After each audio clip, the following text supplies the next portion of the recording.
hated it. Said he wanted this stuff. 100 years ago, a new theory about human nature was put forward by Sigmund Freud. He had discovered, he said, primitive sexual and aggressive forces hidden deep inside the minds of all human beings. Forces which, if not controlled, led individuals and societies to chaos and destruction.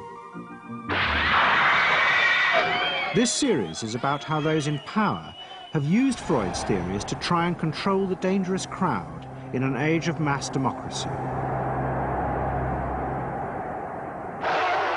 At the heart of the story is not just Sigmund Freud, but other members of the Freud family.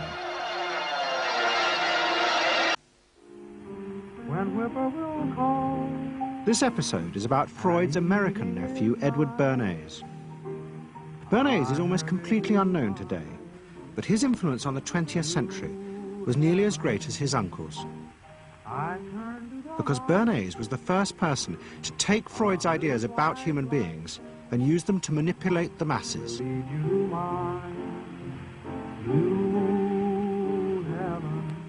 He showed American corporations for the first time how they could make people want things they didn't need by linking mass-produced goods to their unconscious desires.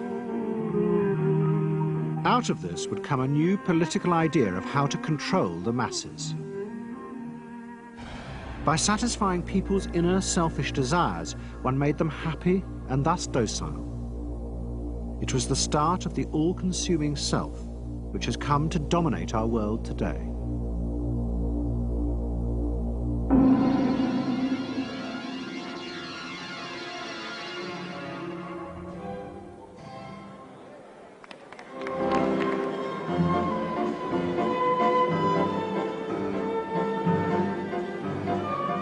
Freud's ideas about how the human mind works have now become an accepted part of society, as have psychoanalysts. Every year, the psychotherapist ball is held in a grand palace in Vienna. This is the psychotherapy ball. Psychotherapists come, some advanced patients come, or former patients come, and many other people, friends, but also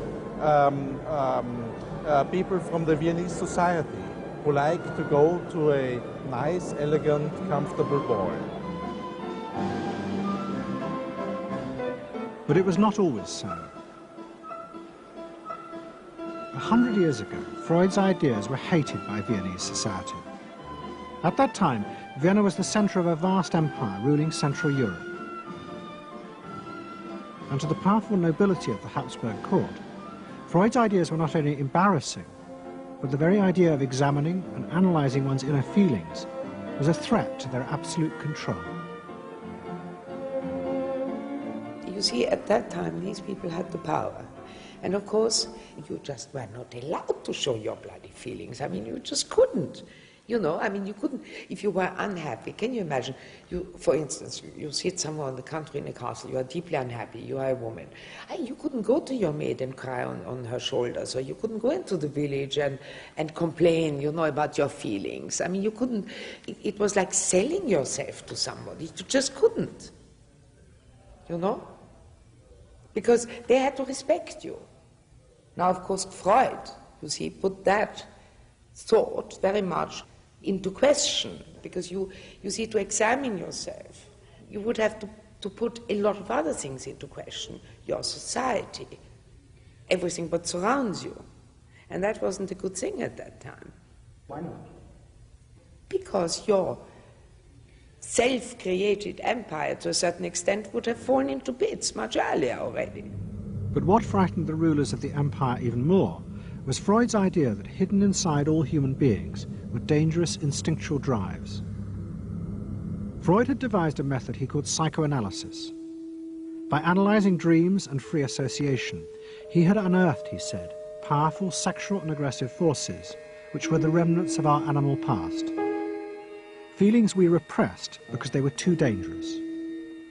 Freud devised a method for exploring a hidden part of the mind, which we nowadays call the unconscious, which is a part that is totally unknown to our consciousness, that there exists a barrier in all our minds which prevents these hidden and unwelcome impulses of the unconscious from emerging. Good night.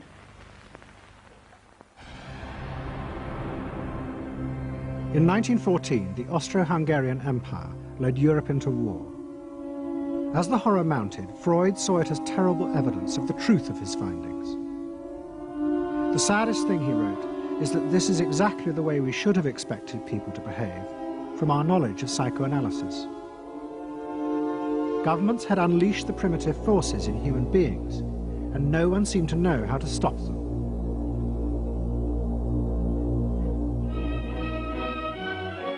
At that time, Freud's young nephew, Edward Bernays, was working as a press agent in America. His main client was the world-famous opera singer Caruso, who was touring the United States.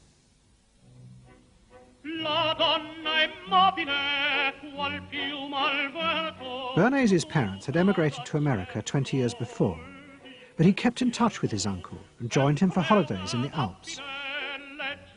But Bernays was now about to return to Europe for a very different reason. On the night that Caruso opened in Toledo, Ohio, America announced it was entering the war against Germany and Austria.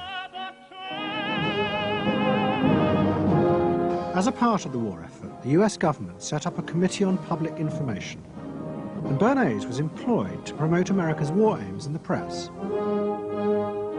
The President, Woodrow Wilson, had announced that the United States would fight not to restore the old empires, but to bring democracy to all of Europe. And Bernays proved extremely skillful in promoting this idea, both at home and abroad. And at the end of the war, he was asked to accompany the President to the Paris Peace Conference. Then, to my surprise, they asked me to go over with Woodrow Wilson to the peace conference. And at the age of 26, I was in Paris for the entire time of the peace conference that was held in the suburb of Paris, and we worked to make the world safe for democracy. That was a big slogan. Wilson's reception in Paris astounded Bernays and the other American propagandists. Their propaganda had portrayed Wilson as a liberator of the people, a man who would create a new world in which the individual would be free. They had made him a hero of the masses. And as he watched the crowd surge around Wilson, Bernays began to wonder whether it would be possible to do the same type of mass persuasion, but in peacetime. When I came back to the United States, I decided that if you could use propaganda for war, you could certainly use it for peace. And propaganda got to be a bad word because of the Germans using it. So what I did was to try to find some other words. So we found the word Council on Public Relations. Bernays returned to New York and set up as a public relations counsel in a small office off Broadway. It was the first time the term had ever been used.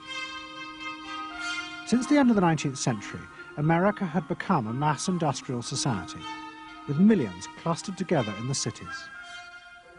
Bernays was determined to find a way to manage and alter the way these new crowds thought and felt. To do this, he turned to the writings of his uncle Sigmund. While in Paris, Bernays had sent his uncle a gift of some Havana cigars. In return, Freud had sent him a copy of his general introduction to psychoanalysis. Bernays read it, and the picture of hidden irrational forces inside human beings fascinated him. He wondered whether he might make money by manipulating the unconscious. What Eddie got from Freud was indeed this idea that there is a lot more going on in human decision-making, not only among individuals, but even more importantly among groups, than this idea that information drives behavior.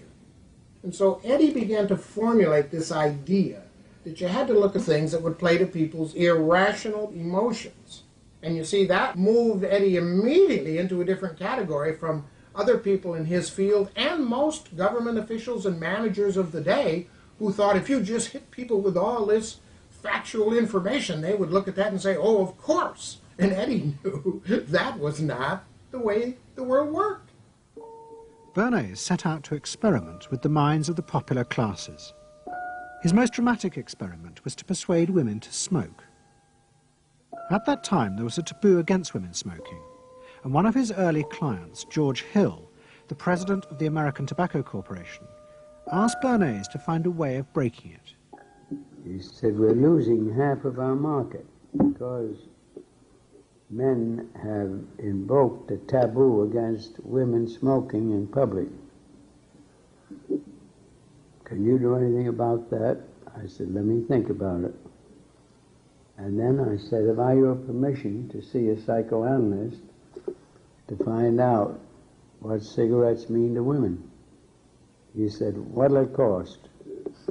So I called up Dr. Brill, A.A. Brill, who was a leading psychoanalyst in New York at that time. How come you didn't call your uncle? Why didn't you call your uncle? Because he was in Vienna. A.A. Brill was one of the first psychoanalysts in America, and for a large fee he told Bernays that cigarettes were a symbol of the penis and of male sexual power. He told Bernays that if he could find a way to connect cigarettes with the idea of challenging male power, then women would smoke, because then they would have their own penises.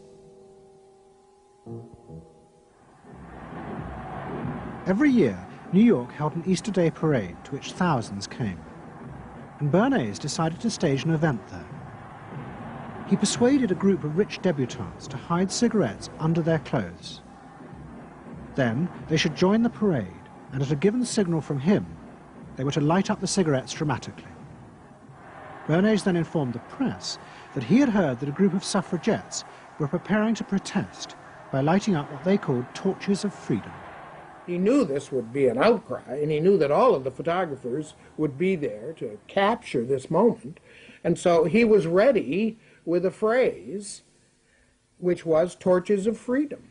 And so here you have a symbol, women, young women, debutantes, smoking a cigarette in public with a phrase that means anybody who believes in this kind of equality pretty much has to support them in the ensuing debate about this, because torches of freedom.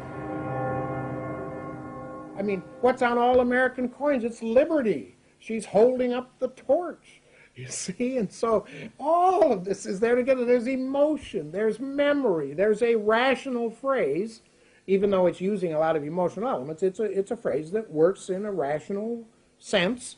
All of this is together. And so the next day, this was not just in all of the New York papers, it was across the United States and around the world. And from that point forward, the sale of cigarettes to women began to rise. He had made them socially acceptable with a single symbolic act. What Bernays had created was the idea that if a woman smoked, it made her more powerful and independent, an idea that still persists today. Embrace me, my sweet embrace. It made him realize that it was possible to persuade people to behave irrationally if you link products to their emotional desires and feelings. The idea that smoking actually made women freer was completely irrational, but it made them feel more independent. It meant that irrelevant objects could become powerful emotional symbols of how you wanted to be seen by others. Eddie Bernays saw the way to sell product was not to sell it to your intellect, that you ought to buy an automobile, but that you will feel better about it if you have this automobile. I think he originated that idea, that they weren't just purchasing something, but they were engaging themselves emotionally or personally in the product or service. That it's not, you think you need a new piece of clothing, but you'll feel better with the piece of clothing. That was his contribution in a very real sense. We see it all over the place today, but I think he originated the idea of the emotional connect to a product or service. What Bernays was doing fascinated America's corporations. They had come out of the war rich and powerful, but they had a growing worry. The system of mass production had flourished during the war, and now millions of goods were pouring off production lines.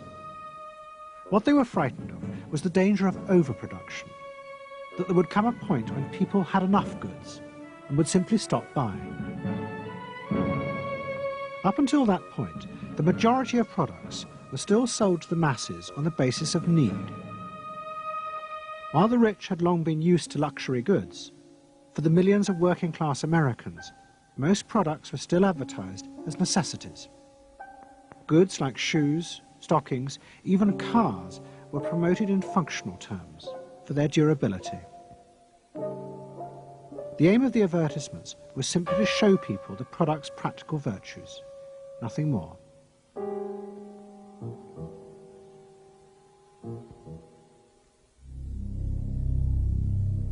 What the corporations realized they had to do was transform the way the majority of Americans thought about products. One leading Wall Street banker, Paul Mazur of Lehman Brothers, was clear about what was necessary. We must shift America, he wrote, from a needs to a desires culture. People must be trained to desire, to want new things even before the old have been entirely consumed. We must shape a new mentality in America. Man's desires must overshadow his needs. Prior to that time, there was no American consumer. There was the American worker, and there was the American owner, and they manufactured and they saved and they ate what they had to, and the people shopped for what they needed. And while the very rich may have bought things they didn't need, most people did not. And Mazur envisioned a break with that, where you would have things that you didn't actually need, but you wanted, as opposed to needed. And the man who would be at the center of changing that mentality for the corporations was Edward Bernays.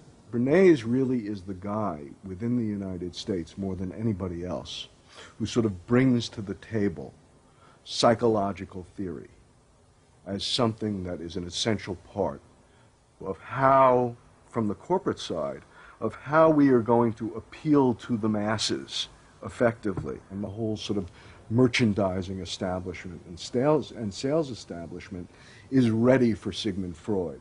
I mean, they are ready for understanding what motivates the human mind.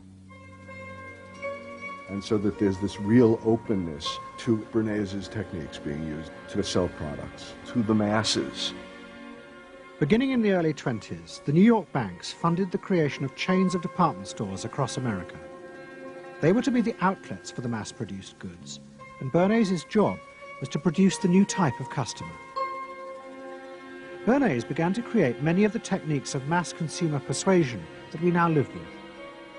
He was employed by William Randolph Hearst to promote his new women's magazines, and Bernays glamorized them by placing articles and advertisements that linked products made by others of his clients to famous film stars like Clara Bow, who was also his client. Bernays also began the practice of product placement in the movies, and he dressed the stars at the film's premieres with clothes and jewellery from other firms he represented. He was, he claimed, the first person to tell car companies they could sell cars as symbols of male sexuality. He employed psychologists to issue reports that said products were good for you and then pretended they were independent studies. He organised fashion shows in the department stores and paid celebrities to repeat the new and essential message: you bought things not just for need, but to express your inner sense of yourself to others. There's a psychology of dress. Have you ever thought about it? How it can express your character? You all have interesting characters, but some of them are all hidden. I wonder why you all want to dress always the same, with the same hats and the same coats. I'm sure all of you are interesting and have wonderful things about you, but looking at you in the street, you all look so much the same. And that's why I'm talking to you about the psychology of dress. Try and express yourselves better in your dress. Bring out out certain things that you think are hidden. I wonder if you've thought of this angle of your personality. I'd like to ask you some questions. Why do you like short skirts? Oh, because there's more to see. More to see, eh? What good does that do you? What's my answer? It makes you more attractive. It does? In 1927, an American journalist wrote, "A change has come over our democracy. It is called consumptionism. The American citizen's first importance to his country is now no longer that of citizen, but that of consumer." The growing wave of consumerism helped in turn to create a stock market boom. And yet again, Edward Bernays became involved, promoting the novel idea that ordinary people should buy shares, borrowing money from banks he also represented. And yet again, millions followed his advice. He was uniquely knowledgeable about how people in large numbers are going to react to products and ideas and so on. But in political terms, if he were to go out, so I can't imagine that he could get 3 people to stand and listen. Wasn't particularly articulate, was a kind of funny looking, and didn't have any sense of reaching out for people one-on-one. None at all. He didn't think about people in groups of one, thought about people in groups of thousands. So I would have nothing to do with him. Hello? Bernays soon became famous as the man who understood the mind of the crowd. And in 1924, the president contacted him. President Coolidge was a quiet, taciturn man and had become a national joke. The press portrayed him as a dull, humorless figure. Bernays' solution was to do exactly the same as he had done with products. He persuaded 34 famous film stars to visit the White House. And for the first time, politics became involved with public relations. And I lined up these 34 people, and I'd say, "What's your name?" He'd say, "Al Jolson." I'd say, "Mr. President, Al Jolson." Next day, every newspaper in the United States had a front page story. President Coolidge entertains actors at White House. And the Times had a headline which said, "President nearly laughed." And everybody was happy. But while Bernays became rich and powerful in America, in Vienna his uncle was facing disaster. Like much of Europe, Vienna was suffering an economic crisis and massive inflation, which wiped out all of Freud's savings. Facing bankruptcy, he wrote to his nephew for help. Bernays responded by arranging for Freud's works to be published for the first time in America, and began to send his uncle precious dollars, which Freud kept secretly in a foreign bank account. He was Freud's agent, if you will, to get his books published. Well, of course, once the books were being published, Eddie couldn't help himself but to promote these books, see that everybody read them, make them controversial, emphasize the fact that, do you know what Freud says about sex and what he says cigarettes are a symbol of, and so on and so forth? How do you suppose all those stories got out? Certainly the academics weren't spreading these around the country. Eddie Bernays was. Then, when Freud became accepted, well then, of course, to go to a client and say, "Well, Uncle Siggy," see, then that had some cachet. But notice there, first Eddie created Uncle Siggy in the U.S., made him acceptable, secondly, and thirdly, then capitalized on Uncle Siggy. Typical Bernays performance. Bernays also suggested that Freud promote himself in the United States. He proposed his uncle write an article for Cosmopolitan, a magazine that Bernays represented, entitled "A Woman's Mental Place in the Home." Freud was furious. Such an idea, he said, was unthinkable. It was vulgar, and anyway, he hated America. Freud was now becoming increasingly pessimistic about human beings. In the mid-20s, he retreated in the summers to the Alps, sometimes staying in an old hotel, the Pension Moritz in Berchtesgaden. It is now a ruin.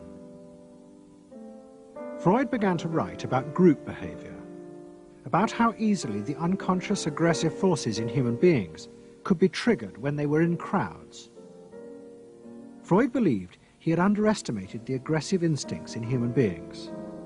They were far more dangerous than he had originally thought. After World War I, Freud was basically a pessimist. He felt that man is an impossible creature, a very, very sadistic and bad species, and did not believe that man can be improved. Man is a ferocious animal, the most ferocious animal that exists. They enjoy torturing and killing, and he didn't like man. The publication of Freud's works in America had an extraordinary effect on journalists and intellectuals in the 1920s. What fascinated and frightened them was the picture Freud painted of submerged, dangerous forces lurking just under the surface of modern society. Forces that could erupt easily to produce the frenzied mob which had the power to destroy even governments. It was this they believed had happened in Russia. To many, this meant that one of the guiding principles of mass democracy was wrong. The belief that human beings could be trusted to make decisions on a rational basis. The leading political writer, Walter Lippmann, argued that if human beings were in reality driven by unconscious, irrational forces, then it was necessary to rethink democracy. What was needed was a new elite who could manage what he called the bewildered herd. This would be done through psychological techniques that would control the unconscious feelings of the masses. So here you have Walter Lippmann, probably the most influential political thinker in the United States, who is essentially saying that the basic mechanism of the mass mind is unreason, is irrationality, is animality. He believes that the mob in the street, which is how he sees ordinary people, are people who are driven not by their minds but by their spinal cords. The notion of kind of animal drives, unconscious instinctual drives lurking beneath the surface of civilization. And so they started looking towards psychological science as a way of understanding the mechanisms by which the popular mind works, specifically with the goal of figuring out how to understand how to apply those mechanisms to strategies for social control. Edward Bernays was fascinated by Lippmann's arguments and also saw a way to promote himself by using them. In the 1920s, he began to write a series of books which argued that he had developed the very techniques Lippmann was calling for. By stimulating people's inner desires and then sating them with consumer products, he was creating a new way to manage the irrational force of the masses. He called it the engineering of consent. Democracy, to my father, was a wonderful concept, but I don't think he felt that all those publics out there had reliable judgment, and that they very easily might vote for the wrong man or want the wrong thing, so that they had to be guided from above. It's enlightened despotism in a sense. You appeal to their desires and their unrecognized longings, that sort of thing. That you can tap into their deepest desires or their deepest fears and use that to your own purposes. And then, in 1928, a president came to power who agreed with Bernays. President Hoover was the first politician to articulate the idea that consumerism had become the central motor of American life. After his election, he told a group of advertisers and public relations men, "You have taken over the job of creating desire and have transformed people into constantly moving happiness machines. machines which have become the key to economic progress. What was beginning to emerge in the 1920s was a new idea of how to run mass democracy. At its heart was the consuming self, which not only made the economy work, but was happy and docile, and so created a stable society. Both Bernays and Littman's concept of managing the masses takes the idea of democracy and it turns it into a palliative. It turns it into giving people some kind of feel-good medication that will respond to an immediate pain or an immediate yearning, but will not alter the objective circumstances one iota.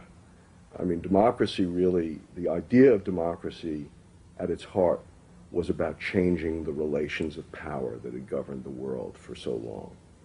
And Bernays' concept of democracy was one of maintaining the relations of power, even if it meant that one needed to sort of stimulate the psychological lives of the public. And in fact, in his mind, that was what was necessary. That if you can keep stimulating the irrational self, then leadership can basically go on doing what it wants to do. Bernays now became one of the central figures in a business elite that dominated American society and politics in the 1920s. He also became extremely rich and lived in a suite of rooms in one of New York's most expensive hotels, where he gave frequent parties. Oh my goodness, he had a home in the corner suite of the Sherry Netherland Hotel. And here's this wonderful suite with all these windows looking out on Central Park and across at the plaza and on the square. And he would use this place to hold a soiree. The mayor would come, all the media leaders would come, the political leaders, the business leaders, the people in the arts. I mean, it was a who's who. People wanted to know Eddie Bernays because, you know, he himself became a sort of a famous man, a sort of a magician who could make these things happen. He knows everybody. He knows the mayor and he knows the senator, and he calls politicians on the telephone, as if he did get literally a high or a bang out of doing what he did. And that's fine, but it can be a little hard on the people around you, especially when you make other people feel stupid. People who worked for him were stupid, and children were stupid, and if people did things in a way that he wouldn't have done them, they were stupid. It was a word that he used over and over and over, dope and stupid. And the masses? They were stupid.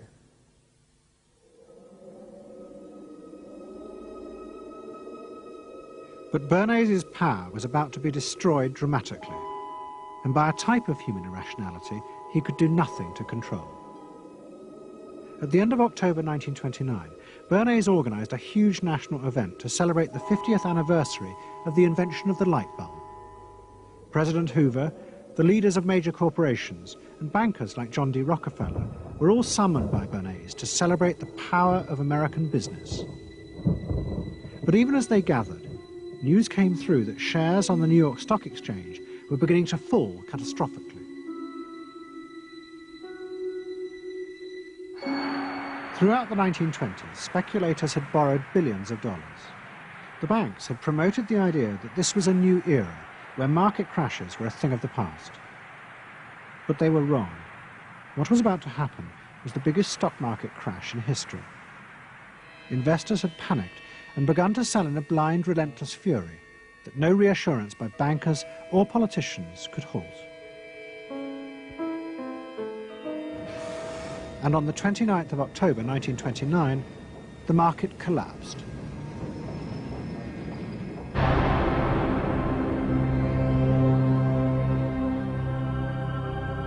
The effect of the crash on the American economy was disastrous.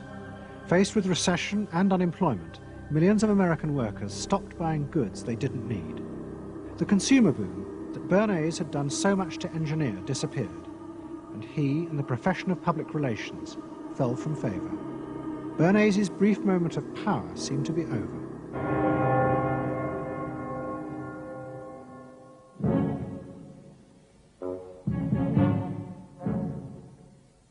The effect of the Wall Street crash on Europe was also catastrophic. It intensified the growing economic and political crisis in the new democracies.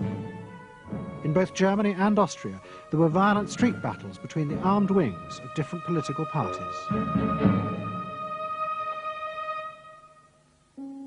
Against this backdrop, Freud, who was suffering from cancer of the jaw, retreated yet again to the Alps. He wrote a book called Civilization and Its Discontents. It was a powerful attack on the idea that civilization was an expression of human progress.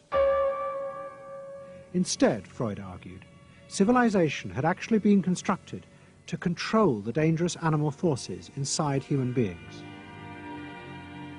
What was implicit in Freud's argument was that the ideal of individual freedom, which was at the heart of democracy, was impossible.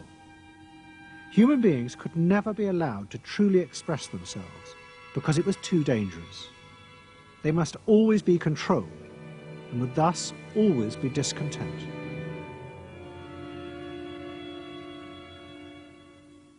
Man doesn't want to be civilized, and he is, civilization brings discontent, but it's necessary to survival. Otherwise he couldn't survive. So he must be discontent, because this would be the only way to keep him within limits. But what did Freud think about the idea of the equality of man? He didn't believe in it. We had 32 parties, and Hitler said, before those parties don't vanish, there is no Germany. That's true. You can't have 32 parties. And so they felt, this one person will put an end to this comedy. Freud was not alone in his pessimism. Politicians like Adolf Hitler emerged from a growing despair in the 1920s about democracy. The Nazis were convinced that democracy was dangerous because it unleashed a selfish individualism, but didn't have the means to control it. Hitler's party, the National Socialists, stood in elections, promising in their propaganda that they would abandon democracy because of the chaos and unemployment it led to. Die Parteien versprachen den Himmel auf Erden.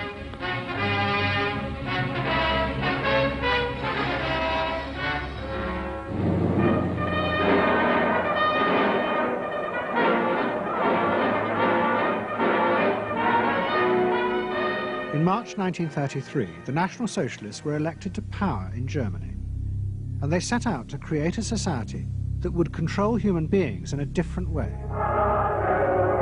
One of their first acts was to take control of business. The planning of production would in future be done by the state. The free market was too unstable, as the crash in America had proved. Workers' leisure time was also planned by the state through a new organization called Strength Through Joy. One of its mottos was service, not self.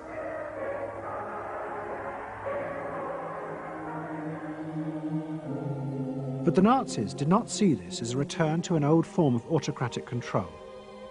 It was a new alternative to democracy, in which the feelings and the desires of the masses would still be central, but they would be channeled in such a way as to bind the nation together. The chief exponent of this was Joseph Goebbels, the Minister of Propaganda. Es mag gut sein, Macht zu besitzen, die auf Gewehren ruht. Besser aber und beglückender ist es, das Herz eines Volkes zu gewinnen und es auch zu behalten. Goebbels organized huge rallies whose function, he said, was to forge the mind of the nation into a unity of thinking, feeling and desire. One of his inspirations, he told an American journalist, was the writings of Freud's nephew, Edward Bernays. In his work on crowd psychology, Freud had described how the frightening irrationality inside human beings could emerge in such groups.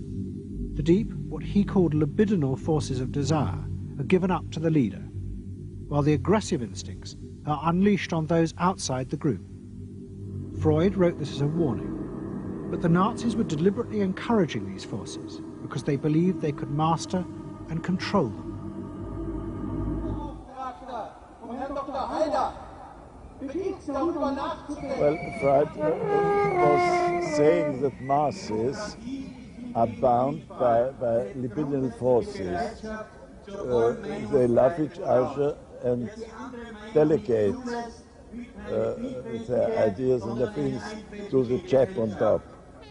What are libidinal forces? What are libidinal forces? Well, forces of love. Not hate? No. Hate is delegated to the others outside.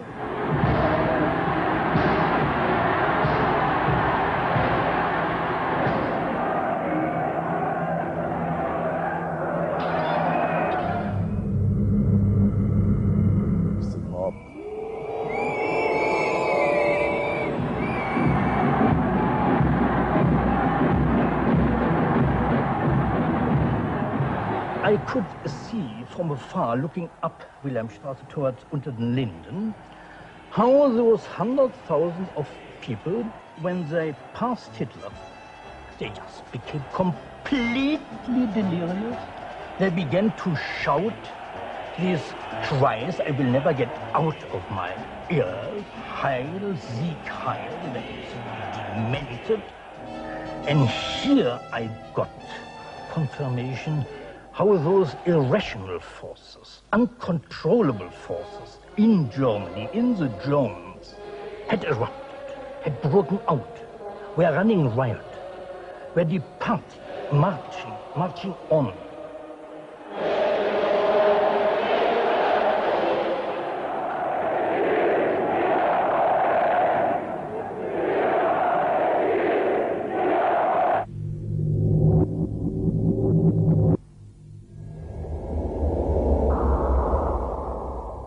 And in America too, democracy was under threat from the force of the angry mob. The effect of the stock market crash had been disastrous. There was growing violence as an angry population took out their frustration on the corporations who were seen to have caused this disaster. Then, in 1932, a new president was elected who was also going to use the power of the state to control the free market. But his aim was not to destroy democracy, but to strengthen it. And to do this, he was going to develop a new way of dealing with the masses. I am prepared, under my constitutional duty, to recommend the measures that a stricken nation in the midst of a stricken world may require. But in the event that the national emergency is still critical, I shall not evade the clear course of duty that will then confront me. I shall ask the Congress for the one remaining instrument to meet the crisis: broad executive power.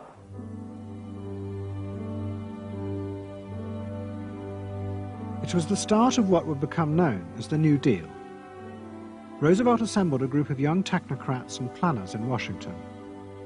He told them that their job was to plan and run giant new industrial projects for the good of the nation.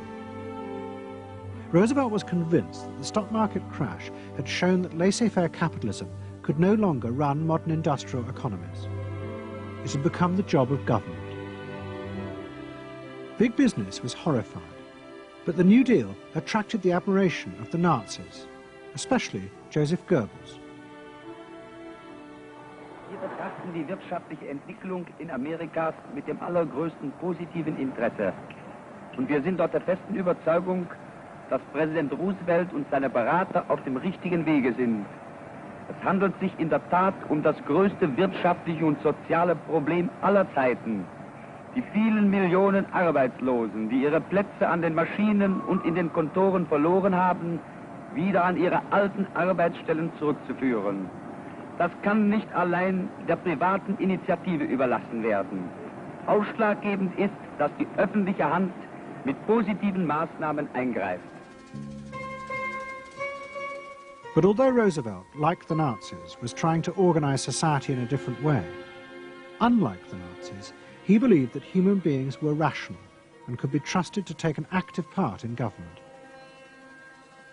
Roosevelt believed it was possible to explain his policies to ordinary Americans and take into account their opinions. To do this, he was helped by the new ideas of an American social scientist called George Gallup. favorite reading of New Deal Washington, the survey of U.S. public opinion. From offices at Princeton, New Jersey, a famed statistician, Dr. George Gallup, tells Washington from week to week what the nation is thinking. And in New York, Fortune magazine's analyst, Elmo Roper, compiles for publication a continuous record of the nation's approval or disapproval of how the country is being run.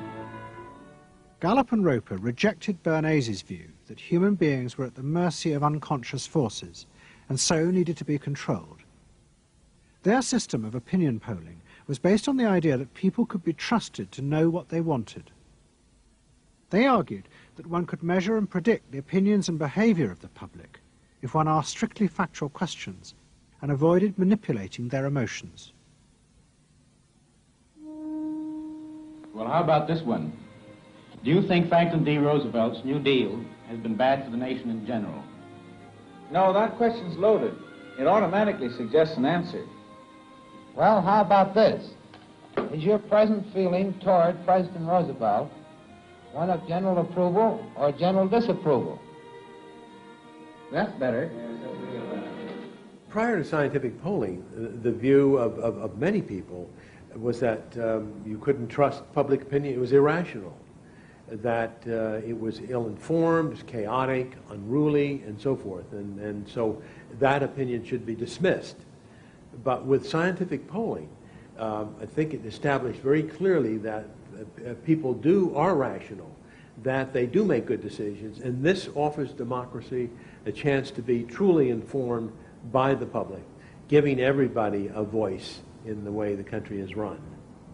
I know my father wouldn't necessarily say the voice of the public is the voice of God, but he did feel very much that the voice of the people is a rational voice and should be heard. What Roosevelt was doing was forging a new connection between the masses and politicians. No longer were they irrational consumers who were managed by sating their desires. Instead, they were sensible citizens who could take part in the governing of the country. In 1936, Roosevelt stood for re-election. He promised further control over big business. To the corporations, it was the beginning of a dictatorship.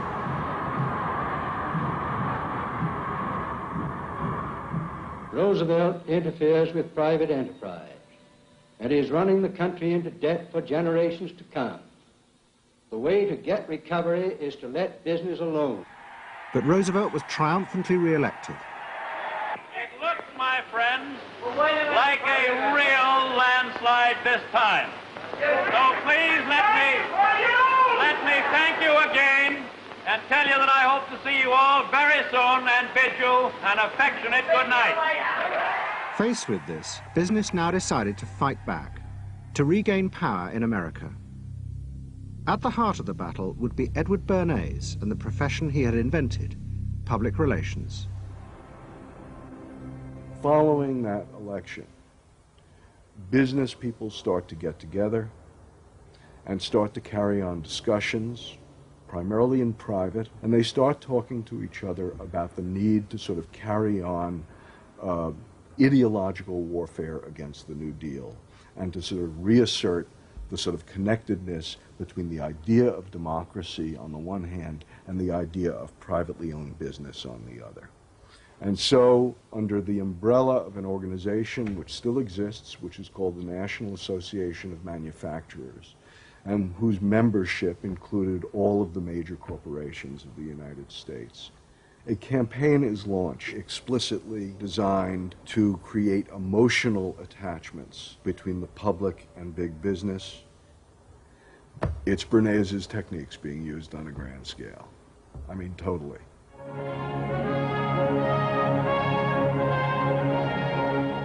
General Motors' Parade of Progress, traveling the high roads and byroads of America, bringing to millions of Americans in their own hometown the fascinating story behind modern industry, showing... The campaign set out to show dramatically that it was business, not politicians, who had created modern America. A better mode of living for all of us.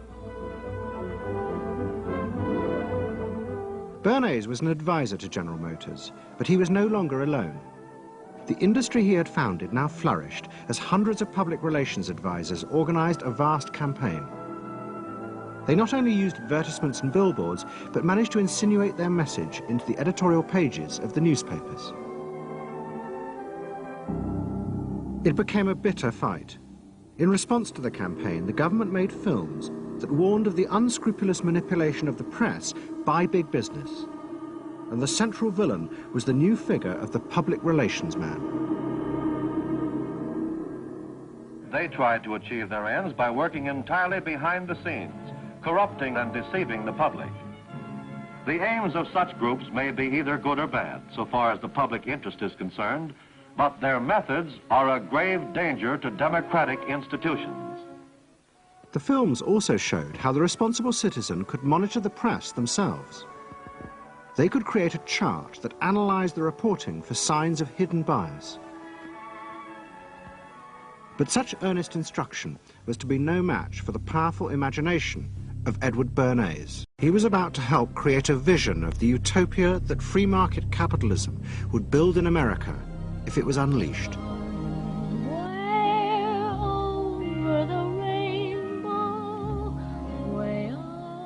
In 1939, New York hosted the World's Fair. Edward Bernays was a central advisor. He insisted that the theme be the link between democracy and American business.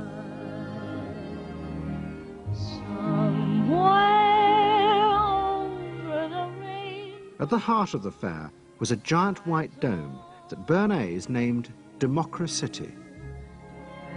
And the central exhibit was a vast working model of America's future, constructed by the General Motors Corporation. To my father, the World's Fair was an opportunity to keep the status quo, that is, capitalism in a democracy. Democracy and capitalism, that marriage, right, linking, just like that. He did that by manipulating people and getting them to think that you couldn't have real democracy in anything but a capitalist society, which was capable of doing anything, of creating these wonderful highways, of making, moving pictures inside everybody's house, of telephones that didn't need cords, of sleek roadsters. I mean, it was consumerist, but at the same time, you inferred that in a funny way, democracy and capitalism went together. The World's Fair was an extraordinary success and captured America's imagination. The vision it portrayed was of a new form of democracy, in which business responded to people's innermost desires in a way politicians could never do. But it was a form of democracy that depended on treating people not as active citizens as Roosevelt did, but as passive consumers. Because this, Bernays believed, was the key to control in a mass democracy. It's not that the people are in charge, but that the people's desires are in charge. The people are not in charge. The people exercise no decision-making power within this environment.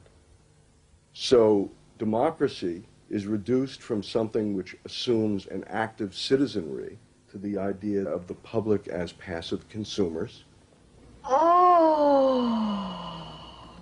Driven primarily by instinctual or unconscious desires, and that if you can in fact trigger those needs and desires, you can get what you want from them. But this struggle between the two views of human beings as to whether they were rational or irrational was about to be dramatically affected by events in Europe. Events that would also change the fortunes of the Freud family. In March 1938, the Nazis annexed Austria. It was called the Anschluss. Hitler arrived in Vienna to an extraordinary outpouring of mass adulation.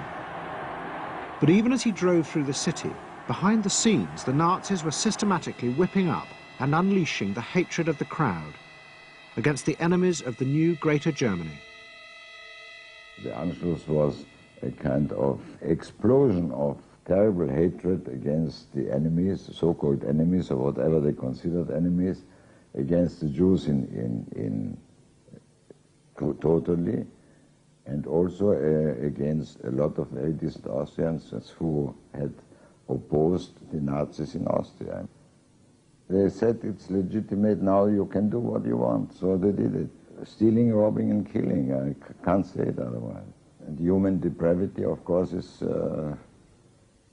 always very near to normal behavior. It can change very quickly.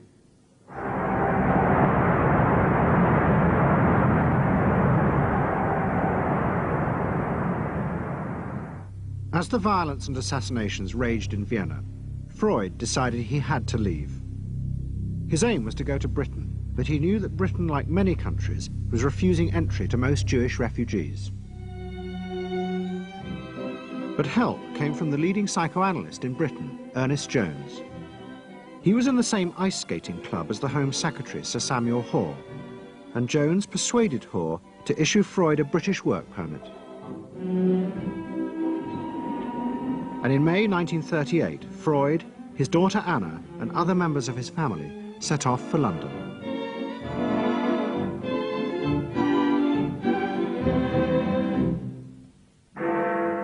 Freud arrived in London as Britain was preparing for war, and he settled with his daughter Anna in a house in Hampstead.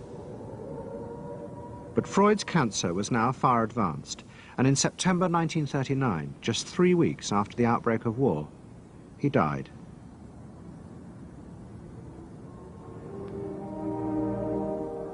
The Second World War would utterly transform the way governments saw democracy and the people they governed. Next week's program will show how the American government, as a result of the war, became convinced there were savage, dangerous forces hidden inside all human beings, forces that needed to be controlled. The terrible evidence from the death camps seemed to show what happened when these forces were unleashed. And politicians and planners in post-war America would come to believe that hidden under the surface of their own population were the same dangerous forces. And they would turn to the Freud family to help control this enemy within.